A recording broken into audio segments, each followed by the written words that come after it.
So welcome to Adapting OER. This is workshop number 2, Beyond the Basics. I am Judy Baston. Number 1 was Emily Hammerling. She talked about finding and evaluating OER. Let me go to the next slide here. We do have code of conduct. Pretty much be kind and respectful of everyone, and probably more importantly, be kind and respectful to me, which I'm sure you will be.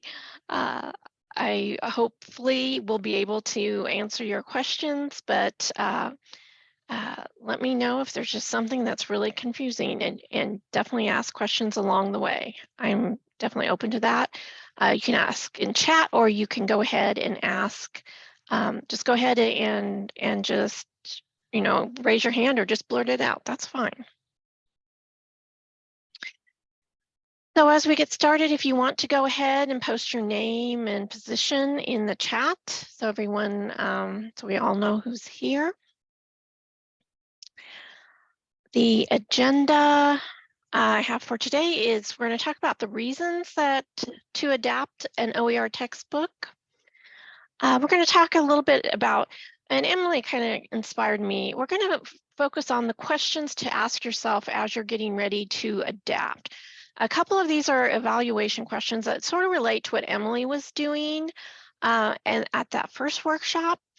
And then the second ones are adaptation questions as you're preparing to adapt or as you are adapting your textbook. So we're looking at open licensing for evaluation, file format. That's very important. Adaptation questions are, what's your technology comfort? How are students going to access? Accessibility, attribution, again, open licensing. That we're going to hit it twice. And then how you're going to share this.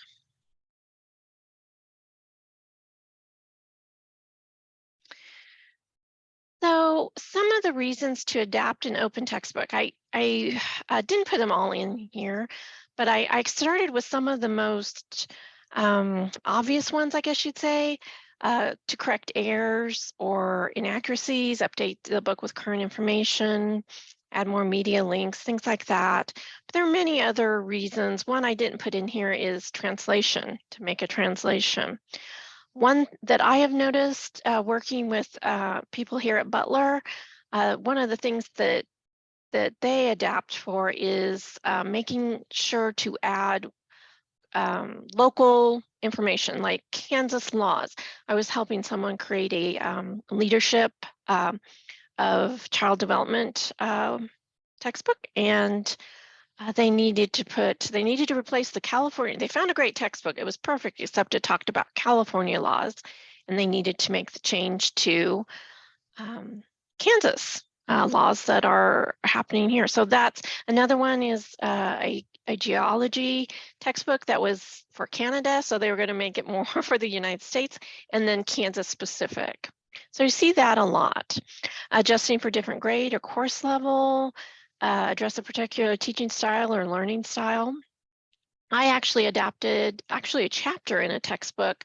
I needed something to help students synthesize sources. And I found a great chapter in an English textbook, but they were using MLA because it was English, and I teach APA. So I had to change all the examples. So I had to adapt it and change it to APA. So that's just, there's many different reasons why you want to adapt an open textbook. I mean, once in a while, it's just perfect the way that is, but sometimes there's just some little tweaks you need to make, and sometimes bigger ones. It just depends on what you're looking at, what you want to do with that textbook. You just want to make sure that it fits in with your curriculum.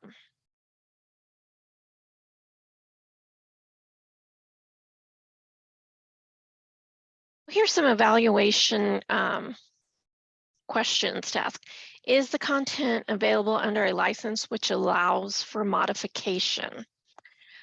So obviously there's copyright, and copyright owners have the rights to reproduce, copy their work, distribute, publicly perform, create derivative works, or make changes, modifications. Copyright is automatic, which means that if you want to do any of those things, you need to ask permission from the copyright owner to do that. Now, and you don't, because it's automatic, anything that is made in a fixed medium is copyrighted. So this PowerPoint is copyrighted. Any type of a lesson plan that you do is copyrighted. All those things are copyrighted. So you have to ask permission to use them or to change them. Now there is fair use. Some people ask about fair use. And so fair use is part of a copyright law. You can use small amounts. There are different elements that you need to look at, but you can use a small amount if you're, especially if you're going to transform it, use it for an educational purpose. You can do that, but it's still copyrighted. You still would eventually, if you wanted to use more, need to ask for permission. It's not what's considered open. So along comes Lawrence Lessig and the Creative Commons licenses. So he developed these licenses, or someone calls them copyright hieroglyphics, Creative Commons hieroglyphics. That's kind of what they are. They are licenses that allow the author to control the use of their work. So instead of just being, you just have to ask permission, and just kind of person to person let people use the work. This allows it so that large amounts of people can use your work how you want them to use it. So it allows what's called the 5 R's of open: reuse, revise, remix, redistribute, and retain. So you can, by different Creative Commons licenses, use that work in any which way without asking permission. They have given you permission, and they don't know you, and you don't have to contact them, but it is free for you to use if you follow the attribution or the Creative Commons licensing. So there's 4 hieroglyphics that you need to be aware of. There are a few, there's another one, but these are the 4 basics.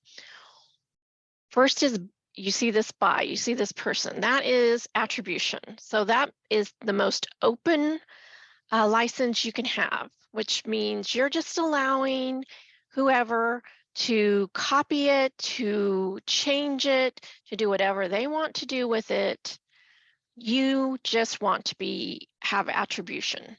You want people to know that you were the original creator of the work, and that's it. And they can do whatever else they want to do with it.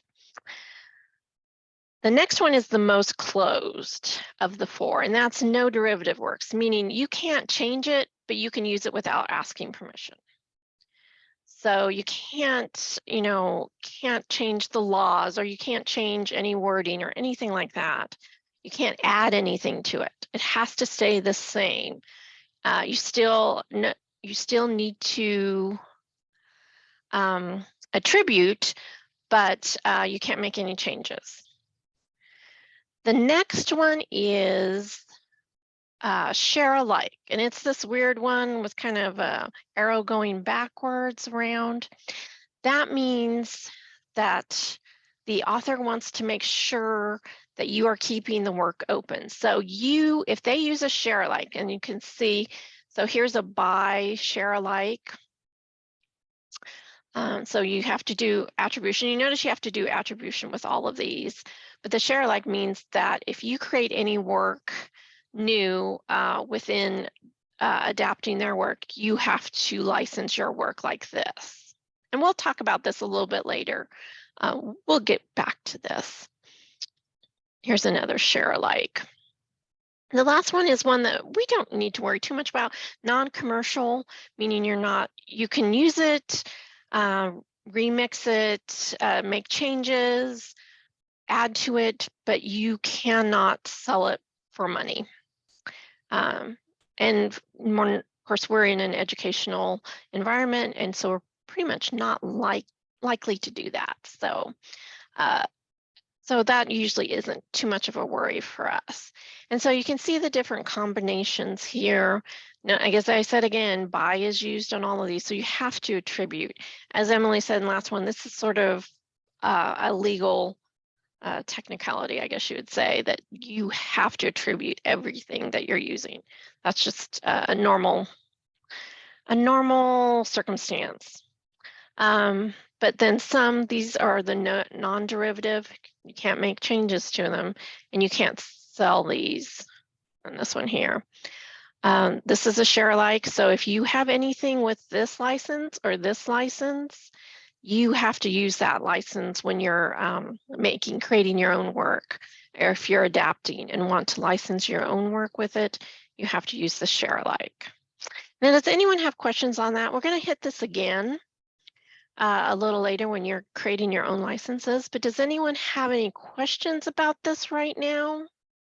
I'm hoping if we have a little bit of time, I have a game we could play, but if we don't, I'll just share the link. But I do have a nice little game that kind of helps you kind of practice these skills. But again, does anyone have any questions?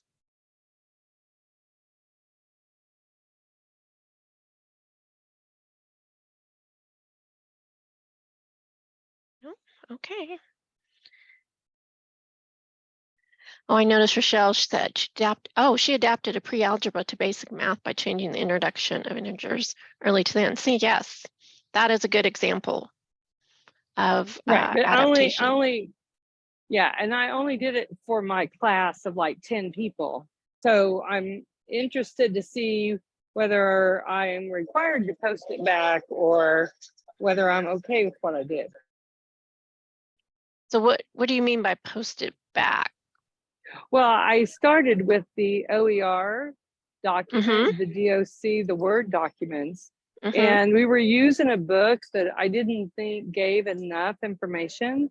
And so I went in and grabbed more content from the OER pre-algebra. However, the content was in a different order because pre-algebra introduced the integers early and our book introduced them late. So I was just hoping that what you're saying makes me go, oh no, maybe I was supposed to share this back on an OER website somehow. I don't know how to do that. I just we'll get shared to that it for my students. Okay. No, we'll get to that. We'll get to that. We're gonna be there and do that. Okay, let me go to the next question. Is the resource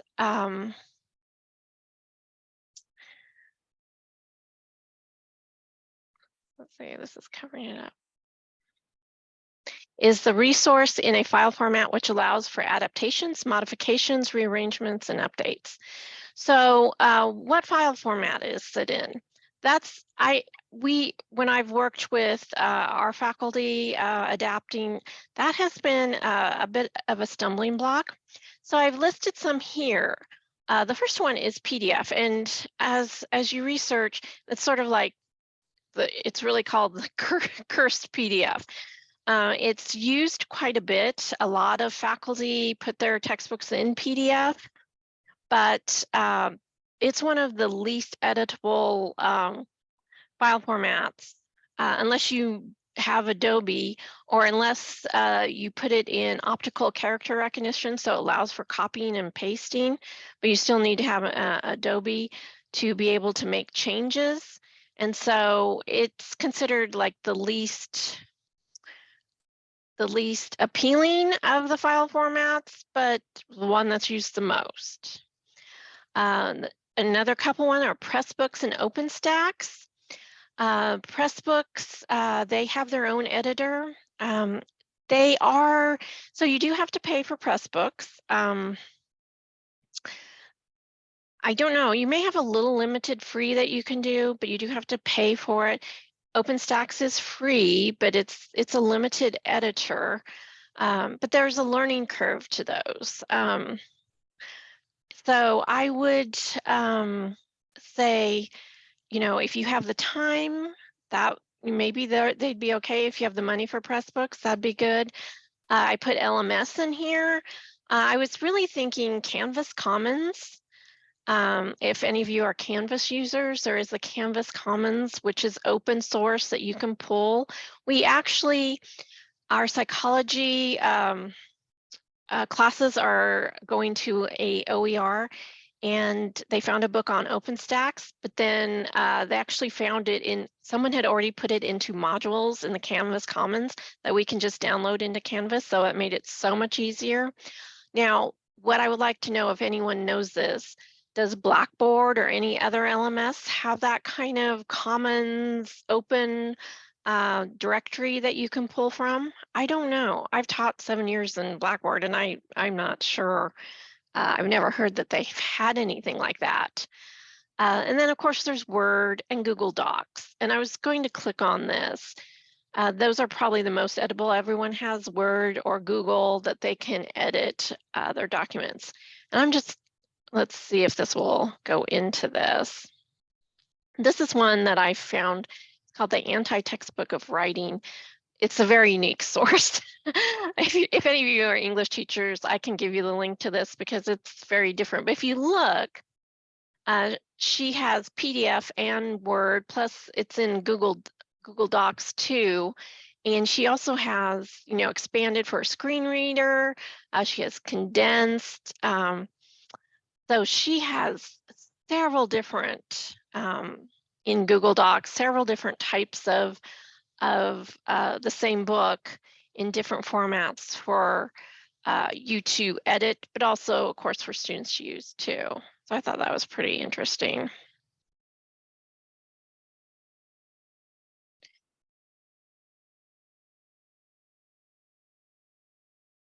This kind of leads to the next question, which is, how comfortable are you with technology? This is getting more into the adaptation. When you're looking at, I've found that perfect source, and you're wondering, okay, I'm getting ready to adapt this. First of all, how comfortable are you? Do you have access to software or other tech or other help that you may need?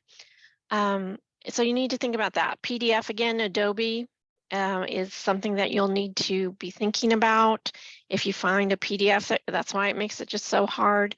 Obviously, Word, Google Docs, if you're using Canvas or HTML, those are, again, maybe something you're more comfortable with, and you may want to either try to find a file format or change it over to that format to something that won't take much time and are comfortable.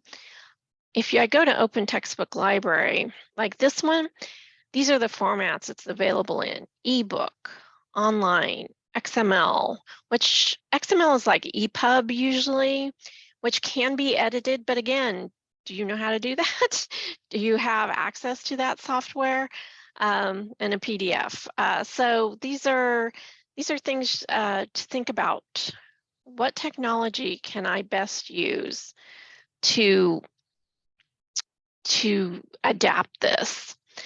There are some others. There's Merlot Content Builder, OER Commons. These are free ones that you can use to build content. But again, there is that sort of roadblock of learning curve to learn that software.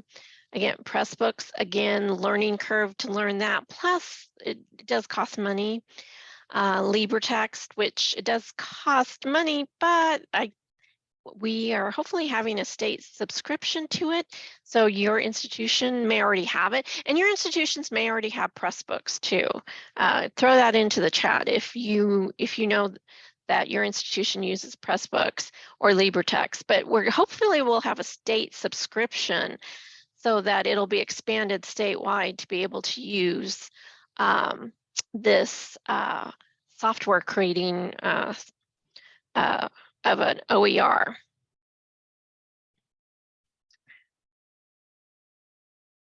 Oh, Rochelle says yes. They want you to promote OER, but they don't provide the software. Well, that's probably true of a lot of places. I know it's true here. But the state, the state is getting this deal with LibreText, so that's really nice. But again, there'll be a learning curve to it. I don't know if we'll be providing training on how to use it. I hope so. I'm kind of excited to learn how to use it. So it's that, yeah, this is just something you have to think about. How comfortable are you? And really use what you are comfortable with. Honestly, there's nothing wrong with doing a Word document.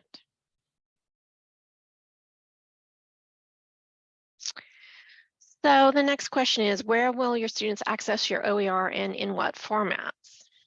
I think probably the most obvious place is LMS. I know that's where we have our students access our OER. The other place is LibGuide. So if you're not familiar, this is a library thing. It's a platform that librarians use to access, to put together curated lists of resources and different things like that. It is where so our English professors have created 4 textbooks: Comp 1, Comp 2, American Lit, and Fundamentals of English. And we house the copies on a LibGuide. It's kind of our repository so that other people can access it, students can access it outside of the LMS. Some people, as you saw, the person that I had pulled up the anti-textbook of writing, use Google Drive. And then there is the bookstore. So the formats, I know, so I talked about those 4 English comp people, comp classes. They provide HTML where they make modules for the chapters for each week. So that is in Canvas. That's in HTML in Canvas, but they also provide a PDF to download, and they also provide a Word document, which is more accessible than a PDF. And then they provide print. The students can go to the bookstore they do have a fee of $10 that they can print out the textbook if they prefer that. So that seems, I know you're thinking, wow, that's a lot, but they have found that they really need many different formats to provide the best service to their students, to help their students the most. And I think it is really important to have multiple formats. I had a student worker who was dyslexic and could not read on screen, so she needed that print book. So, you know, that's just something to think about. And we do work with our printing service to provide those. And it's limited, not all students want it, so it's pretty limited, but it's a good service to provide to students. Does anyone have any questions on that?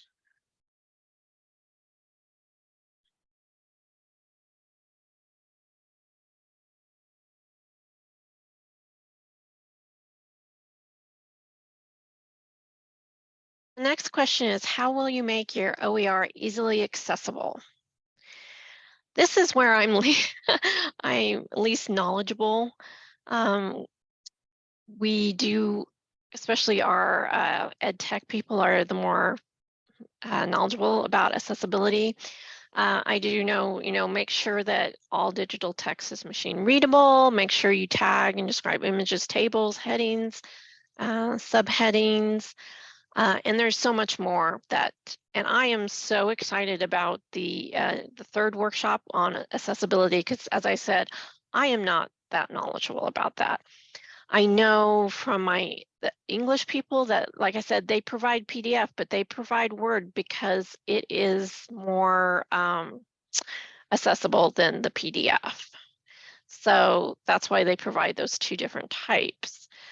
I know I have one faculty, we are in an Adobe school, and she's using Adobe Express to create her textbook.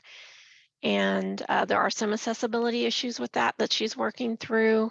So it is very important to be thinking about accessibility as you're doing your adaptation.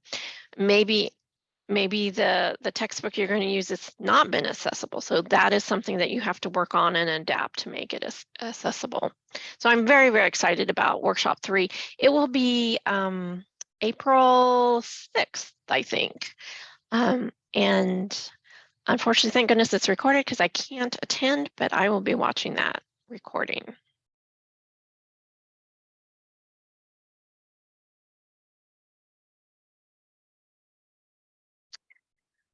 So how will you attribute the original OER? So with the CC BY, you have to do an attribution. It's mandatory. Whether you're just providing it for your students or you're having it out open, you need to do an attribution. That's just really best practices. Elements, and I'm going to show you some examples here in a second. You do need the title of the work used, author, license type, and if you put links in there, that is best. If you make changes, so anytime you adapt and what changes you make, you should indicate that in the attribution statement. Now, if you notice, the next one says place attribution statements at the bottom of each chapter. So, and which one is? This was from, I pulled that from creating and modifying open educational resources. No, sorry, wrong one. Adaptation guide from the BCC campus. They said best practices is to make each chapter make an attribution. And that can be good, especially if you're pulling in different chapters from different places, or you're making a chapter out of 2 different sources, that probably would be good. Sometimes it could be overwhelming. So I mentioned, like, for the child development textbook, we decided that on the attribution page, and notice it says attribution pages should be at the beginning of the textbook, which I think is a good idea. Or, I mean, it could be like, you'll notice I'll have my attribution. I did put my attribution page here, my slide at the end. So it's good just to have it someplace. But usually, yes, at the beginning is a pretty good place. We decided that because the only thing they adapted were the laws that were changed, she decided not to put, and there was a little sprinkled throughout the book. She just decided to put it on the attribution page and acknowledged that changes were made to, she attributed the original work, the original authors, and then made a note that changes were made to the Kansas laws, or the California laws to Kansas laws, and kind of stated that there. So, and I think I said that should be good to understand what changes were made.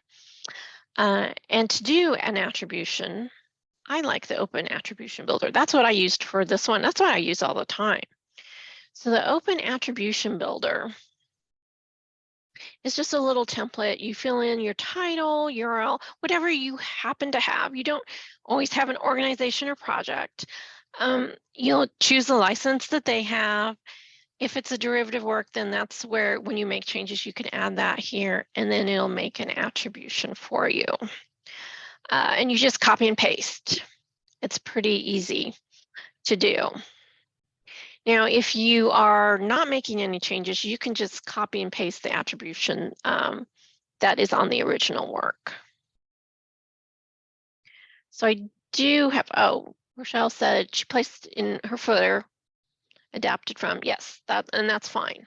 Just as long as it's there. I think that's the main point, is as long as you're attributing the work, that's kind of the main, and that it's easy for people to find. I think that's the main point. So here's some examples, and these are from the adaptation guide. And I think the faculty OER toolkit, and these are all by BCC campus. This chapter is an adaptation. So notice they have the title of the original work. They have the actual title of the original source that it was in, the author, and then the license. And one thing I didn't mention when you're looking at licensing that I've been noticing people talk about is make sure when you're finding something that you want to use, make sure the licensing is at least 3.0 and up, because 2.0 has a loophole in it, and some people have been getting copyright strikes, or Creative Commons strikes, I guess technically you would call them, against them because of some kind of loophole in how you should attribute. So what I've been reading is make sure it's at least, it should really be 4.0. That's the most current, but if it is 3.0, I think you're okay. This chapter contains materials from the BCC Campus Open Education Adaptation Guide. And then again, and all of these are linked. So, and that attribution builder will, you just put that information in and it'll put it all in the right format. You may have to add this chapter or some material added to this chapter is from Kansas law, statute, something like that. But just as long as you have this in there somewhere, as long as you are attributing that original work, that's what's necessary. Are there any questions on that?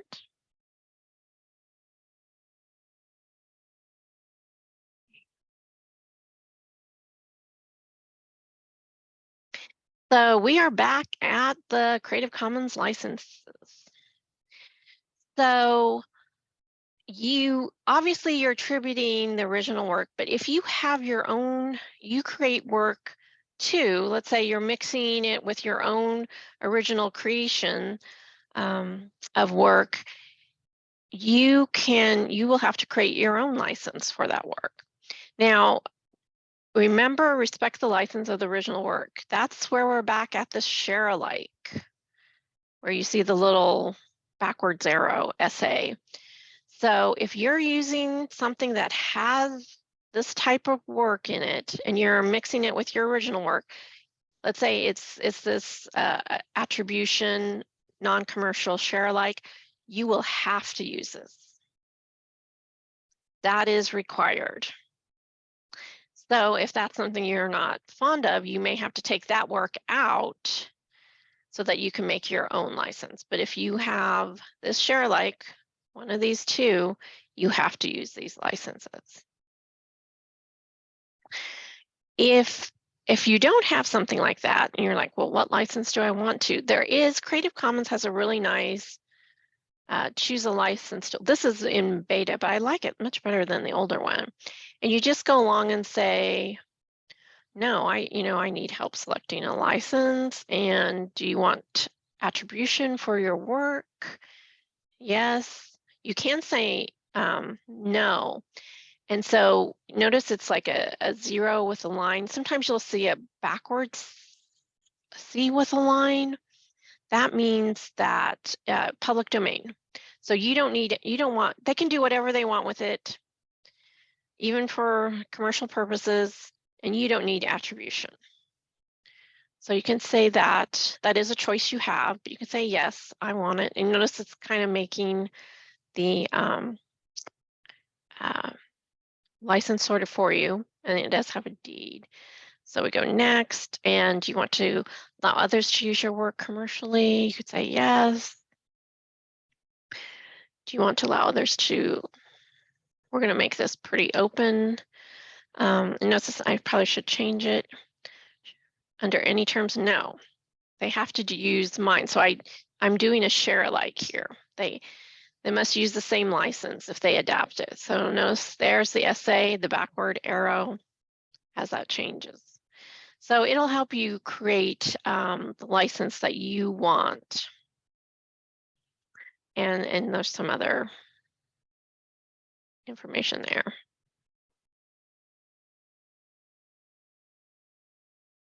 And then you can use one of these images too to put onto your work. And it'll be similar to just the by as share alike, whatever you've chosen. But this is just for your original work in your textbook, lesson plans, videos, whatever you're creating. So, well, I was going to go through and create one and put on here, but I'll just wait with that because I want to make sure I have some extra time to questions? So, and this goes with Rochelle's question, do you plan to share your adapted textbook only with students or a wider audience? That's really up to you. It's how and where you want to do that is truly up to you. You can create, as I said, psychology had an OpenStax textbook, and then they found the modules on Canvas Commons. So that's one way to do it if you use Canvas. Our English puts theirs on our LibGuide, and that's public accessible, that anyone can look at that. Google Drive, Pressbooks, they have a directory. LibreText has a directory if you use those products. Merlot, if you're not familiar. I mean, some of these Emily mentioned where you search, you can put on any of those. And maybe you have an institution repository like the Prairie Press at K-State, but maybe there's some others. It'd be interesting to know if there's any others out there. So it's really up to you whether you just want to share it with your students or you want to make it open and share with others. I mean, just consider, I'm sure you're not the only one that needed those changes. And I would encourage you to share in any format you want to have it open so that others would be able to use your work. But it's not necessary. But I just think it's just, that's the whole point of open is to make it available so other people can use it and maybe make some adaptations. I mean, that's how the whole process works and how it grows.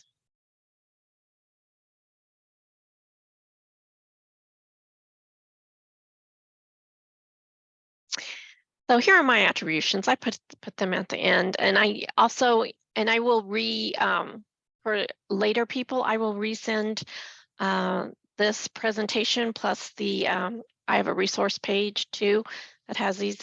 And if you notice, if you look at the PDF of my resource page, it's different than the attributions.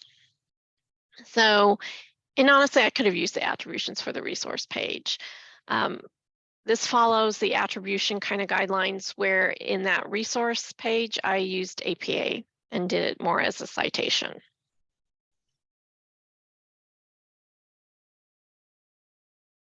Okay, let me, I'm going to add those back in. For those that didn't get those, came in a little late.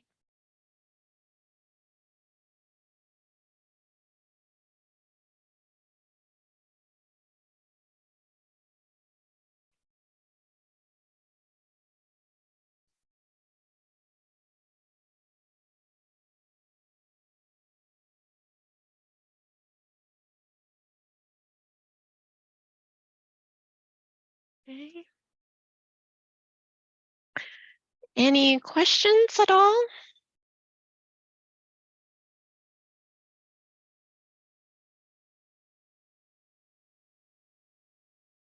Okay. My contact information there, obviously you can ask questions at any time. Contact me. Yes, they are really good resources. So the resources, a couple are from BCC campus. They're a little bit older, but they're still really good. I really love the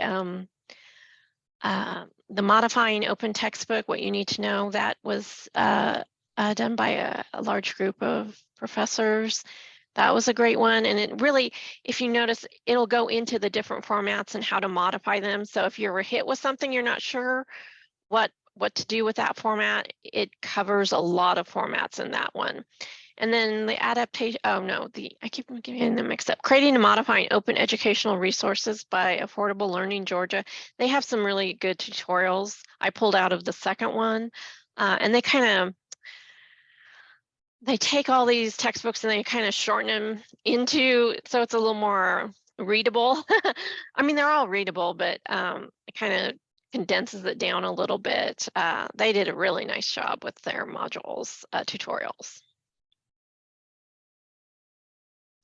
And I also added the Open Attribution Builder and the Creative Commons licensing tool. Those are really helpful.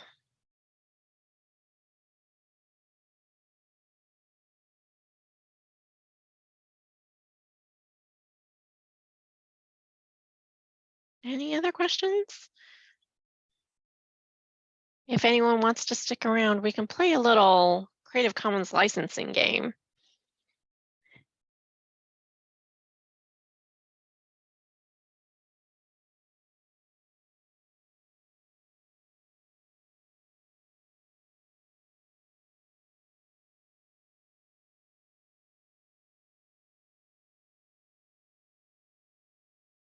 Well, thank you all for coming, and I appreciate you being here. You got me out of a meeting, so believe me, I have overwhelming gratitude for all of you.